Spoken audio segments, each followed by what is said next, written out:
Hello' guys, কি খবৰ? আছে না ভালে চবে? আৰু ময়ো আছোঁ দক কিবা কৰি। আৰু এইভাগে আমাৰ মায়ে বনাইছে যে খলা চাপৰি পিঠা, তাকে অলপমান খাই চাওঁ। গাইজ মস্ত সোৱাদ হৈছে। কোনোবা যদি খাবা বিচাৰি আহিব, বনাই খুৱাম। আৰু এইভাগে দেউতাকো চাহ দিলোঁ, দেউতাও চাহখিনি খালাক। এইটো হৈছে মা জুৰুতা। আৰু এইভাগে আমাৰ ধান জাৰি আছে দক। আৰু এইভাগে মায়ে বনাই আছে ভাত। মানে আজি ঘৰত কাম কৰা মানুহ আছে, বহুত মানুহ আছে দক ঘৰত আজি। তাকে মায়ে একদম তাড়াতাড়ি ভাত বনাই আছে।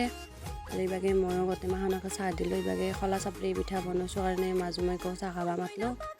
আৰু এইভাগে মোৰ এটা ভিডিঅ' কেইটা কালিৰে আছিল, যিহেতু মোৰ কালি মোৰ ডেন্সৰ ক্লাছ আছিল। তাকে এটা ক্লিপকেইটা মই ৰাখি থৈ দিছিলোঁ, তাকে মই একবাৰ দেখাই দিলোঁ দক। আৰু এইভাগে মোৰ চাহ হ'ল। এইভাগে চাহখিনি মই ধুনীয়াকৈ মাজু তাক দিলোঁ বা মাজু মাইকো দিলোঁ। আৰু এইভাগে এন্দক চাহ তাহ দি আহি কিনে মোৰ আৰু অলপ মিচিঙত কাম আছিল, তাকে এতিয়া মিচিঙৰ কামখিনি কৰি আছোঁ ৰ'ব। এইখন মেখেলাখন ধুনীয়াকৈ তলত কাপোৰ লগাই দিছোঁ। আৰু এইভাগে এনেকৈ ধুনীয়াকৈ মুড়ি দিয়া নাই দক, কাৰণ তলত দি মুড়ি দিলে এই বগা চিনডাল দেখা নাপোৱা হৈ যায়, নহ'লে ভাল নালগে দেখা নাপোৱা হৈ গ'লে। সেইকাৰণে এনেকৈ মুড়ি কিনে দিয়া নাই। আৰু এখন কলা মেখেলাখন ধুনীয়াকৈ হ'ল।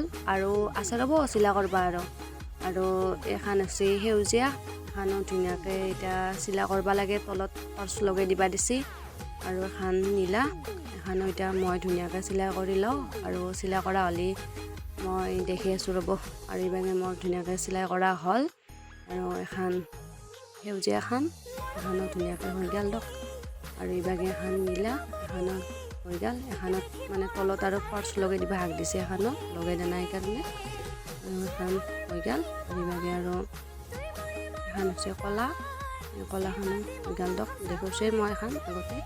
আৰু আজি এই তিনিখন হৈ গ'ল। এতিয়া লৈ গ'লে হ'ল আহি কিনে। আৰু মোৰ আজি ভিডিঅ'টো শেষ কৰোঁ, নাকি গাইজ নেক্সট এটা ভিডিঅ'ত লগ পাম। আজিৰ কাৰণে বাই বাই।